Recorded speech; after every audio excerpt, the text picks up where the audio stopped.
Hello guys, new year പ്രമാണിച്ച് അച്ഛൻ്റെ ഫ്രണ്ട്സും ഫാമിലിയുമായിട്ട് ഞങ്ങൾ ട്രിപ്പ് പോയതാണ് നിങ്ങളിപ്പോൾ കണ്ടുകൊണ്ടിരിക്കുന്നത്. അങ്ങനെ ഉച്ചയായ സമയത്ത് ഞങ്ങൾ കഴിക്കാൻ വേണ്ടി ഇറങ്ങിയിട്ടുണ്ടായിരുന്നു. ചേട്ടൻ്റെ പേരുള്ള നല്ല അടിപൊളി ഹോട്ടലിലാണ് കയറിയത്. അമ്പലത്തിൽ കയറണമുള്ളതുകൊണ്ട് എല്ലാവരും വെജിറ്റേറിയൻ ഹോട്ടലിലേക്കാണ് കയറിയത്. പിന്നെ പറയാതെ വായി വെക്കാൻ കൊള്ളത്തില്ലായിരുന്നു.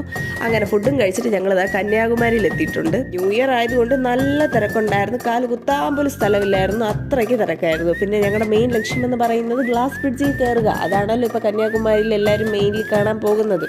അങ്ങനെ ഫൈനലി ബോട്ട് വന്ന് ബോട്ടിൽ കയറി ഞങ്ങൾ വിവേകാനന്ദ പാറയിൽ എത്തിയിരിക്കുന്നു. പ്ലീസ് ഡു നോട്ട് പ്ലക്ക്, അതായത് പ്ലക്കരുത്. പ്ലക്കാനൊക്കെ തോന്നും, പക്ഷെ പ്ലക്കരുത്. അങ്ങനെ വിവേകാനന്ദ സ്വാമിയെ കണ്ടിട്ടുണ്ടായിരുന്നു, പക്ഷെ അതിൻ്റെ വീഡിയോ എടുക്കാൻ പറ്റിയിട്ടില്ല. കാരണം എന്താ വെച്ചാൽ വീഡിയോഗ്രാഫി സ്ട്രിക്ട്ലി പ്രൊഹിബിറ്റഡ്. അങ്ങനെ ഫൈനലി നല്ല എക്സൈറ്റ്മെന്റ് ഉള്ള പാട്ട് ഗ്ലാസ് ബ്രിഡ്ജ്. ആക്ച്വലി ഇതിന്റെ പുറത്തൂടെ നടക്കുമ്പോൾ നമുക്ക് നല്ല പേടിയാണ്. ഇതെങ്ങാനും പൊട്ടിപ്പോയാലോ, നേരെ പോകുന്ന കടലിലേക്കല്ലേ. പക്ഷെ പൊട്ടത്തൊന്നുമില്ല, അത്രയ്ക്ക് സ്ട്രോങ് ആണ്.